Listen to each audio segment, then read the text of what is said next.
Bonsoir à tous, bienvenue dans BDLB Sport, saison 2020 du foot, mais pas que. Regardez ce que l'on vous propose dans le menu de ce soir. La Ligue des champions d'Océanie est sur nos antennes cette semaine avec le groupe C de l'AS Magenta.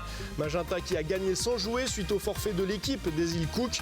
Toutes les explications avec Steve Laigle, vice-président de l'OFC, organisateur de la compétition. Et nous rentrerons dans le match de mercredi AS Magenta contre Tiare Tahiti, en recevant en direct de Nouméa la chef de délégation tahitienne et le manager général de Magenta. Vous comprendrez tous les enjeux du match.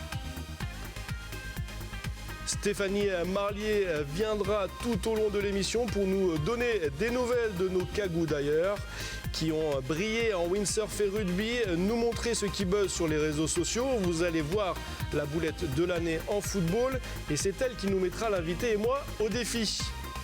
Et pas de BDLB sans l'actu, bien sûr. Nous évoquerons l'annulation du Grand Prix de moto de GP du Qatar pour cause de coronavirus. Le premier triathlon de l'année à Nouméa, avec les favoris au rendez-vous et les buts du derby Lyon-Saint-Etienne en Ligue 1. Voilà ce qui vous attend. Et bonsoir tout le monde, et bonsoir Steve, comment ça va ? Bonsoir Adrien, ça va. Super, alors dimanche, je dis samedi, mais parce que j'ai l'habitude que le foot soit le samedi sur Calédonia, mais non, c'était dimanche, c'était hier, le premier match du groupe C de la Ligue des champions d'Océanie 2020. Le groupe de Magenta, les Salomon Warriors, ont battu l'AS Tiare Tahiti, 1-0. On regarde le but, et puis on en parle juste après. Kalik. Ouais, c'est pas mal fait, ça sur le côté encore. Allez, sans faute. Avec TG, il est bon, ça celui-là, c'est par bien contre. fait. L'ouverture du score. Elle Il est est bon, signée. Les Salomon Warriors et son numéro 5, Denis Sifunaoa. Thierry, une belle action, vraiment une belle phase de c'est jeu. le centre qui est parfait. Dans les yeux de Jean-Pierre Djéoué, on en parlait justement. L'Indian Gate Sport qui applaudit parce que vraiment on a vu une belle phase de jeu sur le côté, Voilà. conclue par Denis Sifunaoa. Voilà. Il défend plus du tout. Il est, comme je disais, ça se voit, il est cuit, mais il arrive à mettre sa tête et être là au bon moment dans l'axe. Un superbe centre. Hein. Ouais, superbe centre. Les hors de marquage. Et puis cette tête, à bout portant pratiquement, il pouvait vraiment rien faire. Michel Manéa, ça fait 1-0 pour les Salomon Warriors. Voilà, on va voir les résultats. Vous allez le découvrir en infographie des matchs. Du match qui a eu lieu, Salomon Warriors vs Tiare Tahiti, 1-0 pour les Salomonais, on vient de le voir. Et le match de 19h, l'équipe des îles Cook, tout papa, contre l'AS Magenta, annulé. On va en parler. Magenta joue sans gagner, premier du groupe. Est-ce que ça enlève de la pression avant de jouer Tiare Tahiti ? C'est le prochain match, mercredi, de Magenta ? Non, justement, je pense que ce match aurait permis à Magenta de rentrer dans la compétition et de pouvoir régler un peu les automatismes. Donc, au contraire, pour moi, contrairement, ça, en tant qu'entraîneur, je pense que ça ne doit pas enlever la pression du tout. C'est 3 points facilement gagnés, du coup c'est une qualification presque assurée. Est-ce que les joueurs ils vont pas... Non, parce que c'est 3 points facilement gagnés, mais les autres équipes auront aussi ces 3 points. Donc les joueurs, justement, auront la pression de bien faire contre Tiare, parce que ça peut déjà être décisif. Ils auront un deuxième match derrière pour se rattraper, mais de gagner contre Tiare, ça serait bien. Ce serait bien, mais ce ne sera pas un match couperé. Steve, comme je l'ai expliqué dans le JT, tout papa ne prend pas part à la compétition car 3 de ses joueurs n'avaient pas les vaccins à jour pour la rougeole. Alors toi qui es membre de l'OFC, plus que membre, vice-président, qu'est-ce qui s'est passé avec cette équipe des îles Cook ? Tu l'as très bien expliqué dans le journal. Hein, c'est la réglementation ici sur le territoire impose 2 vaccins. Eux en ont qu'un. Donc la direction des affaires sanitaires sociales a accepté qu'il n'y ait qu'un vaccin puisque c'est la réglementation en vigueur aux îles Cook, mais à la condition de faire un test sanguin pour vérifier qu'ils soient bien immunisés. Suite à ce test, malheureusement, 3 joueurs de tout papa et 2 joueurs des Salomon n'étaient pas immunisés. Donc la direction des affaires sanitaires sociales a décidé, même s'ils n'étaient pas contagieux, de ne pas autoriser à jouer le tournoi. Ok. Et donc du coup, il y a quand même 12 joueurs de tout papa, on va parler de tout papa, du match que devait jouer Magenta, il y a quand même 12 joueurs qui pouvaient faire ce match. Oui, tout à fait. Il y a 12 joueurs qui pouvaient faire ce match. Mais le président de Tout Papa a décidé, avec le président aussi de la Fédération des îles Cook, de rapatrier toute l'équipe et de ne pas prendre part au tournoi. Est-ce que c'est une configuration que tu avais déjà vécue? Tu en as déjà entendu parler? Pas depuis que j'ai été élu. On n'a jamais eu ce cas de figure à l'OFC. C'est une première. Donc, et puis là, en plus, avec cette histoire du coronavirus, je pense que ça va continuer, puisque les directions des affaires sanitaires sociales ou l'OMS, l'Organisation mondiale, vont durcir les contrôles aux aéroports. Donc, il faudra vraiment que toutes les équipes ou les clubs respectent. Parce que là, on a des compétitions internationales cette année, des qualifications en Coupe du Monde féminines et garçons, U16, U19. Donc je pense qu'on va être soumis à des contrôles drastiques. De plus en plus drastiques. Pour toi, la DAS a eu raison? Oui, pour moi, la DAS a eu raison, parce qu'il faut quand même sécuriser le territoire. Nous, ici, on a la chance de ne pas avoir d'épidémie de rougeole. Donc c'était une bonne chose. Après, voilà, c'est à double tranchant concernant le cas de Tout Papa, puisqu'ils n'étaient pas immunisés, mais ils n'étaient pas contaminants. Donc. Mais après, je comprends la réaction de la DAS. Il vaut mieux protéger un territoire d'une épidémie. C'est une compétition, donc on l'a dit, OFC, sous les règles de la FIFA. C'est comme une Coupe du Monde, finalement. Quelles seront les sanctions pour cette équipe qui ne s'est pas présentée? Là, maintenant, on va laisser la commission de discipline de l'OFC de prendre les choses en main et puis décider si l'attitude de Tout Papa a été justifiée ou pas. Antisportive ou pas? Voilà, parce qu'ils pouvaient prendre part au match, ils étaient 12. Ouais. Donc on sait qu'un match de foot à 11, ça se joue à 11. Donc voilà, et puis ils avaient réclamé un deuxième test à pouvoir faire le week-end, mais nous, tous les laboratoires sont fermés le week-end. Okay. On leur a proposé de jouer le match et de faire le test lundi. Pour récupérer leurs joueurs, peut-être? Voilà, pour pouvoir récupérer peut-être leurs joueurs. Ils ont tout simplement refusé, ils sont partis. Ce qui va se passer pour Salomon, les deux joueurs qui n'ont pas été autorisés, ils ont passé un test aujourd'hui, on va avoir les résultats demain ou après-demain. Ils ont passé les tests aujourd'hui à 14h et on aura les résultats, je pense, demain dans l'après-midi. D'accord. Ça fait des mois que la compétition se prépare. Comment s'apercevoir de ce problème lorsque l'équipe est sur le territoire? Qu'est-ce qui s'est passé pour... La DAS a été informée depuis le mois de décembre, puisqu'on a su qu'on allait accueillir, Magenta allait accueillir une poule sur le territoire avec la SCF. Donc on a prévenu la DAS. Donc la DAS s'est mise en alerte, a envoyé les dossiers, les documents à remplir en vigueur et puis donner la réglementation en vigueur sur le territoire pour avertir les équipes. Et à partir du moment où les équipes ont touché le territoire, la DAS les a pris en charge et a demandé cet examen sanguin. Tout simplement. Donc du coup, Tout Papa est donc forfait pour le reste du tournoi. Pour le reste du tournoi. Donc du coup, comme j'ai dit dans le JT, c'est bien ça. On part sur des matchs perdus, 3-0. Voilà. Et 3 points pour l'équipe c'est ça. Qu'il devait rencontrer. Mercredi, Salomon Warrior sera victorieuse 3-0. D'accord. Ok, écoute, merci pour ces informations. J'espère qu'on a été clair. Si on n'a pas été clair, en tout cas, n'hésitez pas à nous le dire sur notre page Facebook, en dessous du direct. Si vous avez des questions, Jamie, qui est dans mon oreille, va se faire le plaisir de me relayer les questions. On va accueillir Steph pour la rubrique Kagou d'ailleurs. Jingle tout de suite.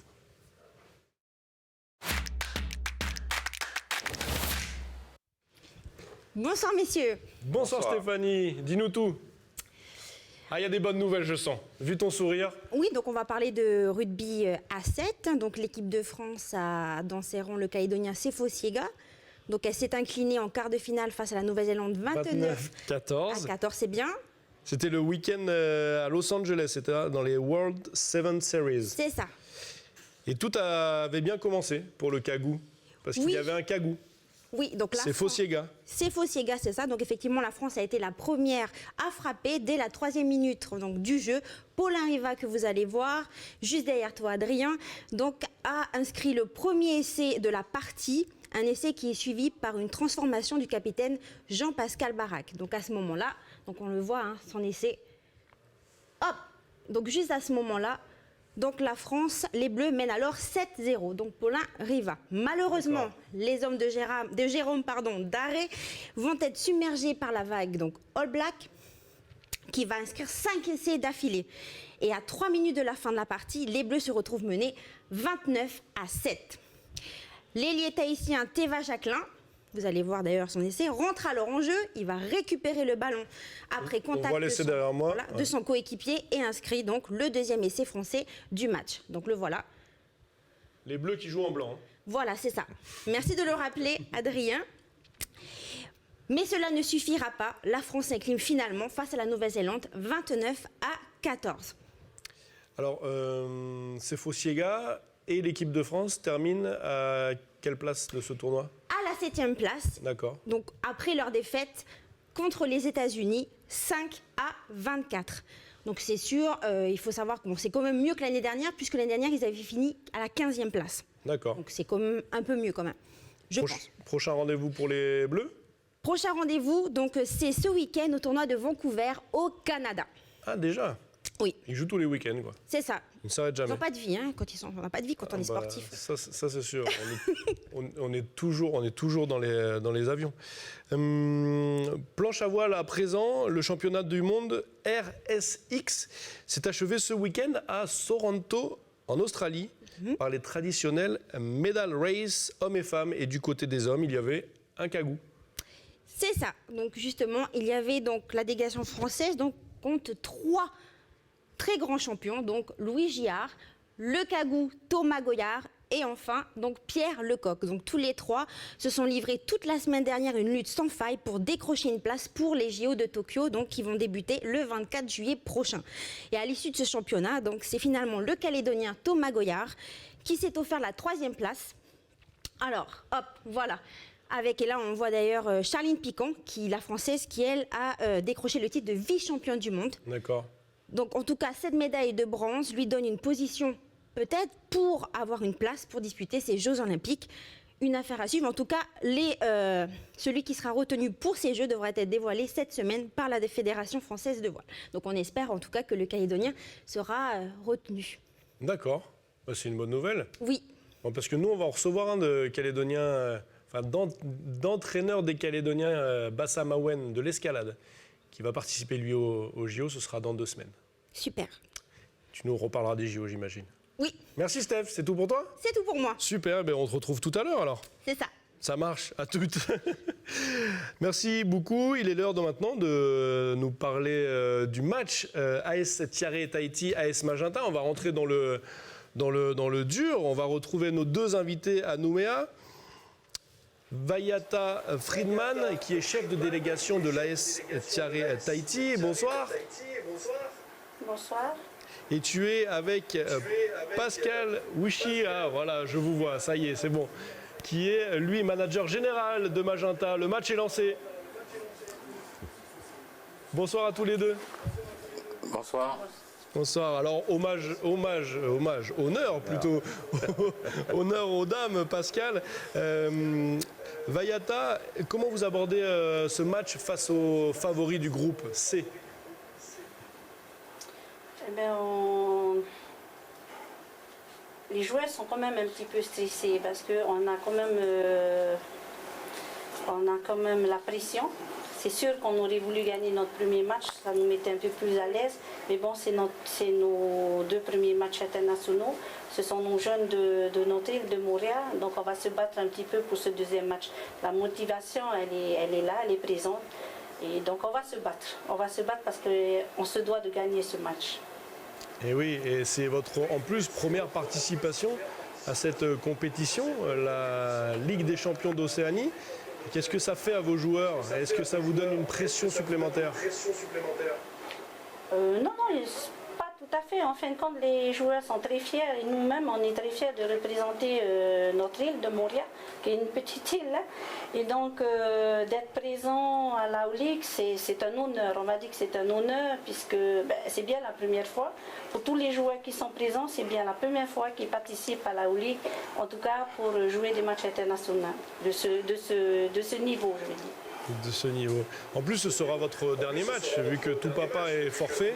Bon, au moins, vous aurez gagné le dernier match. Mais il faudra gagner contre Magenta pour se qualifier pour la suite. Oui, on va être obligé de gagner. On sait que Magenta est une très bonne équipe puisque je pense que c'est pas la première fois qu'ils jouent la Ligue. Il me semble que ça fait ils ont dû participer au moins 7-8 fois à cette Ligue. Nous, ça va vraiment être la première fois qu'on va y participer. Mais on va y mettre tout notre cœur et les supporters sont là. On a pas mal de supporters puisqu'on est venu quand même avec 30 personnes, 33 personnes. Super. Et nous avons des supporters qui habitent Nouméa. Donc voilà, ça fait chaud au cœur. Ça fait chaud au cœur, on les a vus d'ailleurs lors du match contre les Salomon Warriors. Alors Magenta, Pascal, un habitué de cette O-League, finaliste l'année dernière contre Yengen. Et Magenta qui a déjà 3 points sans jouer, sans se fatiguer. Est-ce que ça... Dans quel état d'esprit sont les joueurs? Est-ce que ça va pas un peu les démotiver? Parce que finalement elle est facile cette phase de poule.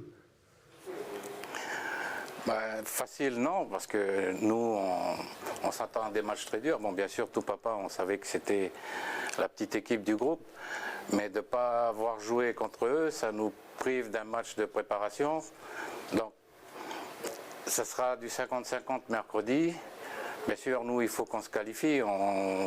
L'objectif, c'est d'aller au bout, comme l'année dernière. Mais voilà, la vérité sera sur le terrain et à la fin du coup de sifflet final, on verra qui aura gagné. Ça reste un match de foot, tu as raison de le rappeler Pascal. Sans tout dévoiler, quel est le plan pour battre cette équipe de l'AS Tiare Tahiti que vous avez vu jouer du coup hier? Marquer plus de buts qu'eux. Ça va pas aider notre invitée tahitienne. Hein. Les joueurs ils vont lui dire est-ce que tu as eu des infos? Est-ce que tu as eu des infos? Ça va pas l'aider.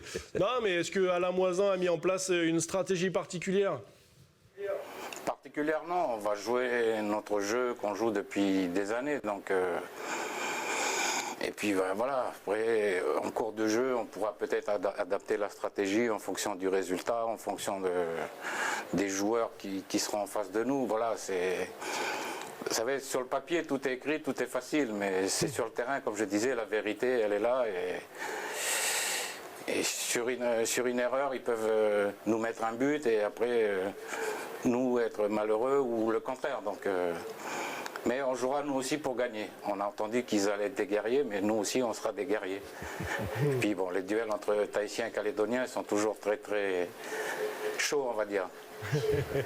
Est-ce que on a vu que le mercato a été très prolifique du côté de l'AS Magenta. Est-ce que c'est le 11 de l'année dernière qui va jouer ou les recrues vont jouer? Vont être intégrés par Alain Moisin. Normalement, des recrues devront être intégrés. Mais bon, après, le coach peut revoir sa composition d'ici mercredi. Hein.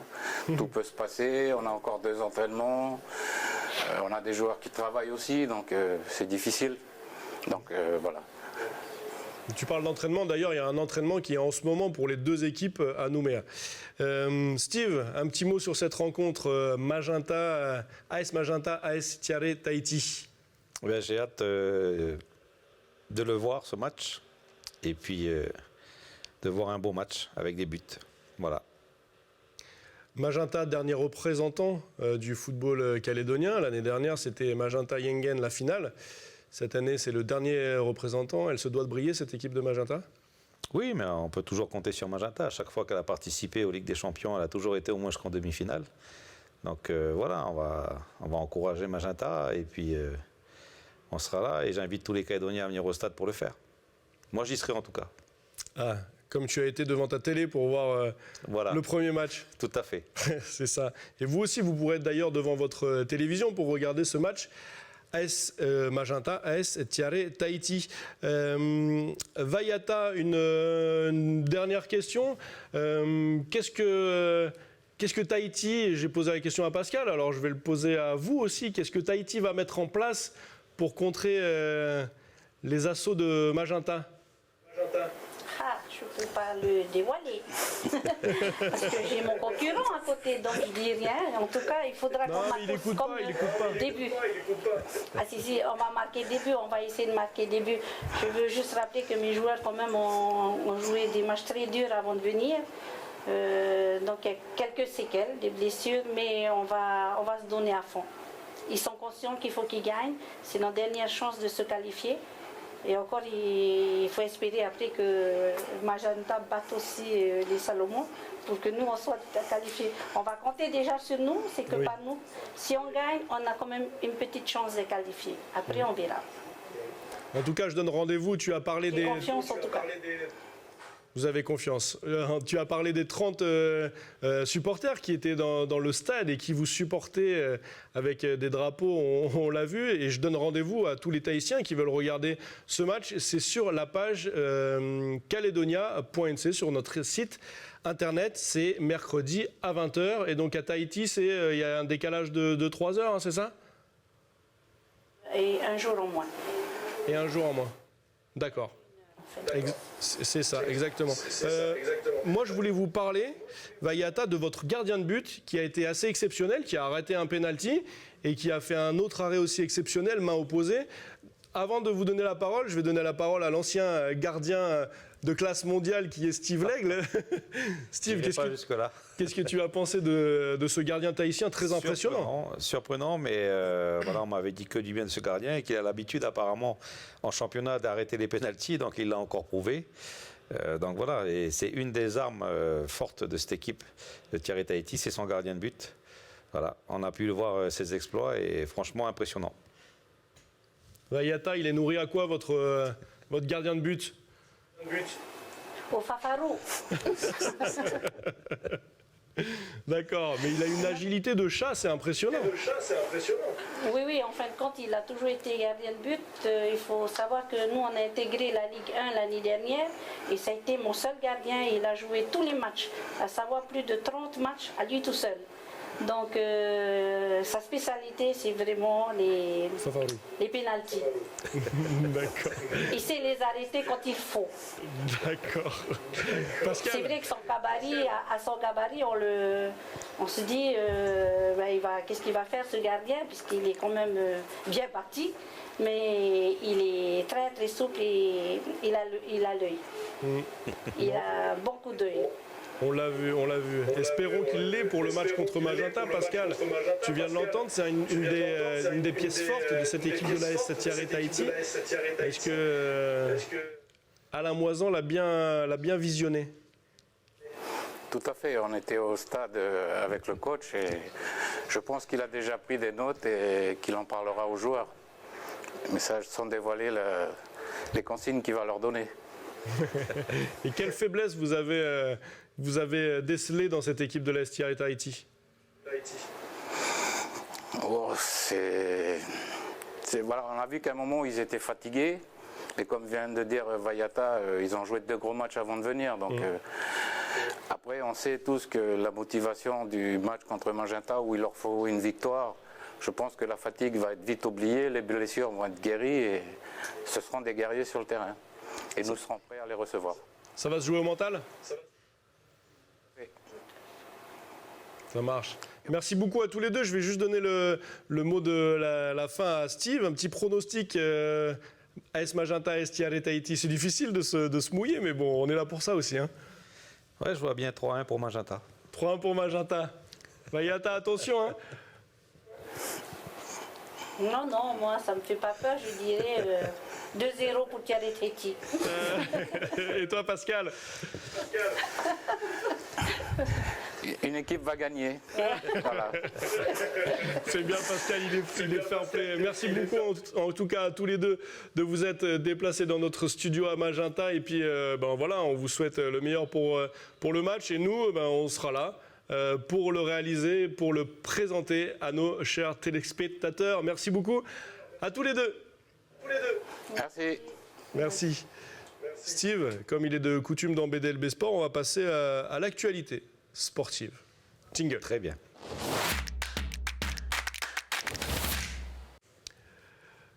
Dans l'actualité en moto GP, les amoureux de vitesse vont être déçus. La Fédération internationale de motocyclisme ainsi que ses partenaires ont annoncé la suppression de la course et de toutes les séances d'essai de la catégorie moto GP au Qatar. L'actuelle épidémie de coronavirus en est la cause. À partir d'aujourd'hui, en effet, les autorités qataries ont décidé de placer en quarantaine pour un minimum de 14 jours toute personne arrivant à Doha par le biais d'un vol direct Italie-Qatar ou ayant séjourné dans le pays italien ces 2 dernières semaines, car l'Italie a un rôle prépondérant en MotoGP. Il y a beaucoup de pilotes et d'écuries italiennes. Donc la course de MotoGP est donc tout simplement annulées, alors que les courses de Moto 2 et Moto 3 sont en revanche maintenues car les pilotes sont déjà sur place. Voilà pour cette nouvelle en rapport avec le coronavirus. Sur le territoire, pas de coronavirus. Dans le trophée Shell Pacifique qui a été remporté par les favoris, Mathieu Zalamacha chez les hommes et Charlotte Robin chez les femmes. Samedi matin, sous la pluie de Nouméa, 80 participants se sont élancés pour les 600 mètres de natation. Dimanche, c'est au tour du vélo, 85 inscrits pour 16 km de contre-la-montre en 4 boucles entre Sainte-Marie et NGA. Et dimanche après-midi, la dernière épreuve, la course avec 5 km à parcourir en 3 boucles. Une première épreuve pour les triathlètes calédoniens bien négociée par les favoris. Voilà pour l'actu. Tu as suivi le derby Lyon-Saint-Etienne? Oui, tout à fait. C'est un derby que je suis souvent, tout le temps. Ouais. Toi, tu es plus Marseille, non? Tout à fait. Alors l'Olympique, c'est l'Olympique de Marseille pour toi. Voilà, pour moi, c'est l'Olympique de Marseille. Ils ont fait quoi d'ailleurs ce week-end? Et ils ont gagné. Ils ont gagné. Ils ont gagné. C'est normal. Ah oui, c'est Benedetto qui a mis un triplé, non? Triplé, oui. Ouais. Benedetto, oui. Ouais, Benedetto, voilà. Benedetto, c'est autre chose. Merci pour cette information en plus. On va l'appeler la rubrique l'information en plus de Steve. Merci beaucoup, Steve. On va passer à notre nouvelle rubrique de cette année. Ça s'appelle Sur les réseaux et c'est Steph.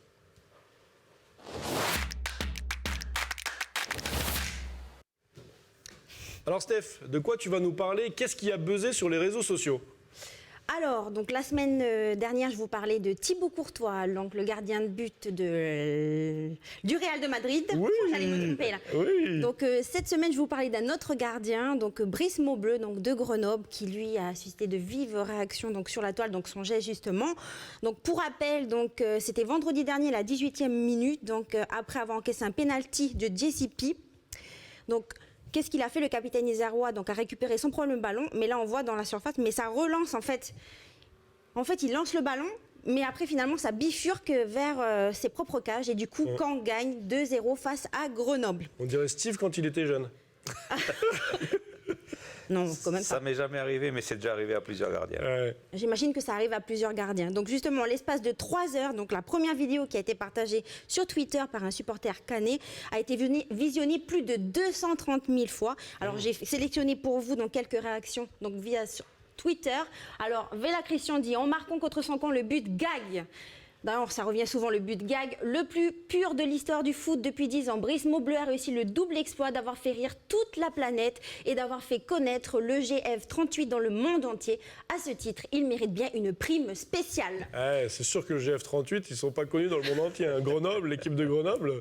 Raymond, le but du gardien, Maubleu, quelle galère pour lui. Gonde, qu'est-ce qu'il nous fait, Maubleu là? C'est pas demain que le GF38 va remonter en Ligue 1. Ça, c'est sûr. C'est sûr, ouais. Anthony Leclerc, Maubleu champion du monde avec 3 smileys, donc mort de rire. Nicolas Villas, je lui dirai les mots bleus, les mots qu'on dit avec les Ouais, yeux. il est pas mal, lui, il est pas mal. Pas mal. Jonathan, but de Brice Maubleu, le joueur de 30 ans qui marque, c'est exceptionnel, mort de rire, merci. Et enfin Hugo, Maubleu, merci pour tout, maintenant il faut partir. Lui, il est plus cash, il est plus direct. Hein. Alors les médias se sont également donnés à cœur joie pour en parler, à commencer des quotidiens donc, nationaux. Donc l'équipe Ligue 2, le gardien de Grenoble, Brice Maubleu, se marque un but incroyable. Le journal Le Progrès renchérit en parlant de boulettes incompréhensibles. Quant au quotidien Le Dauphiné Libéré, il parle de but gag, donc ça revient. Oh, pardon, excusez-moi, tac, tac, tac, c'est très sensible. Hein. Ensuite, le site américain The Huffington Post, donc crèche bouche bée, hein, c'est un but contre son camp à peine croyable. La chaîne Being Sport, donc Grenoble, l'incroyable erreur de Maubleu. Et enfin, la chaîne de sport Eurosport, donc alerte bêtisier. Donc parle carrément d'un bêtisier. Bah ça, c'est sûr que celle-ci, en fin d'année, elle va ressortir. Hein. Donc en tout cas, les gardiens, ça y va hein, sur les réseaux sociaux quand ils font une bourde. Mais bon, c'est pas un poste non plus facile. Non. Ah bah, c'est très exposé en plus. Voilà. C'est le dernier rempart de la défense. Donc il y a eu aussi d'autres réactions, donc à commencer par Philippe Inchberger, j'espère que je le prononce bien, donc c'est l'entraîneur de Grenoble. Alors lui, il était quand même assez frustré, ce qui est normal. Il a d'ailleurs dit: ce but contre son camp va faire le tour de France et d'Europe, malheureusement pour lui et pour nous. Et du monde. Voilà. Et Puisqu'on est en Nouvelle-Calédonie. Et du côté canet, donc le gardien Rémi Rioux, donc lui il a fait quand même preuve donc, de compassion. Donc entre gardiens quand même ils sont assez compréhensifs, c'est bien. Donc il a dit je suis triste pour lui parce que je me mets à sa place en tant que collègue gardien. C'est toujours délicat de se réjouir du malheur des autres, mais ça nous a permis de mieux asseoir notre maîtrise dans ce match. Ouais. Toi, tu te mets à sa place, Steve, ancien gardien? Oui, c'est pas évident parce qu'en fait, il veut faire une feinte de relance à la main et puis le ballon, on voit, le terrain est mouillé, donc il lui glisse des gants et il rentre dans la cage. Donc malgré ses critiques, donc il a quand même eu du soutien d'internautes. Donc Florian qui dit ce qui est terrible dans cette histoire, c'est que Maubleu est un super gardien et on va retenir que ça. C'est ça. Yanis, une erreur peut arriver à tout le monde, elle n'est rien comparée à son implication dans le renouveau, bien sûr, du JF 38. Team JF 28, je ne tweete presque plus, mais je me devais d'apporter mon soutien à Brice Maubleu et lui souhaiter du courage dans ces moments où le monde entier lui tombe dessus. Sychronix, pas grave Maubleu, je t'aime toujours, ça peut arriver à n'importe qui. Heureusement que les réseaux sociaux sont là, quand même. Valentin, courage Brice Maubleu, ça arrive à tout le monde, même aux meilleurs, il faut savoir se relever, courage. Alors Brice Maubleu, bien sûr, a expliqué son geste. Ah. Alors, donc il a dit, donc il voulait relancer la balle vite fait à Jérôme Brice, qui, bien sûr, ne le regardait pas. Donc il a dû, bien sûr, se raviser. Et là, il a perdu la balle, le ballon est tombé de ses mains. Et puis voilà, il est arrivé ce qui est arrivé. D'ailleurs, il cite Mandanda, qui est Steve Mandanda, donc le gardien, si je ne me trompe pas, de l'OM, l'Olympique de Marseille, qui avait d'ailleurs commis la même erreur en 2012. Je crois, oui. Face à Valenciennes. Donc ça peut arriver même au plus grand. Ça peut arriver même au plus grand. Super, comme quoi. Merci Steph. Est-ce qu'on a un petit peu de temps pour le défi? Allez, c'est parti.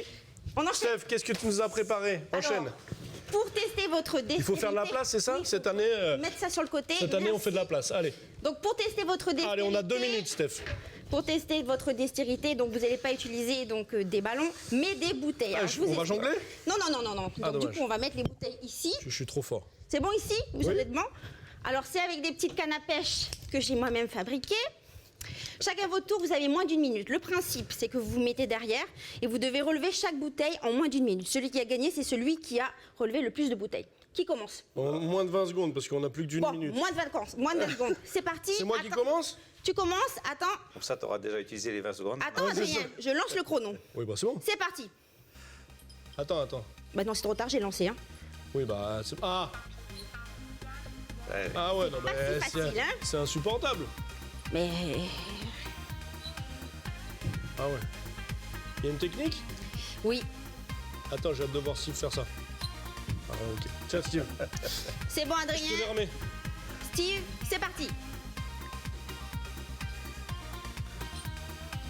Ah oui, d'accord. Ah Il bah faut non. aller quand même en douceur, hein. Ah bah ouais, mais... Oh, presque, Steve. oh. Voilà, il y a une... Bravo, Steve. Ah bah, Bravo. Adrien. Déjà, Ah ouais, bah, ça va. Ça va, c'est le premier de l'année, je peux perdre. Hein. Bon, Oui. bravo, bah, Steve, il a gagné. Bravo Steve. Pas rancune aucune. Ah, c'est pour le baby-foot de l'année dernière. Tu t'en rappelles toujours, il est dans le coin de la gorge. Merci à tous de nous suivre toutes les semaines. Rendez-vous mercredi à 20h sur Calédonia. Bien sûr, pour suivre ce match exceptionnel, le premier match de l'AS Magenta dans la compétition, la Ligue des champions d'Océanie 2020. C'est à 20h, c'est sur nos antennes. AS Magenta, AS Tahiti. Merci beaucoup Steph pour ta bonne humeur. Merci Steve de toujours être disponible pour nous. Et on se dit à la semaine prochaine. Bonne soirée tout le monde. Tata. Bonne soirée. Faut voir que je fais ça, moi. C'est pas normal, mais quand même.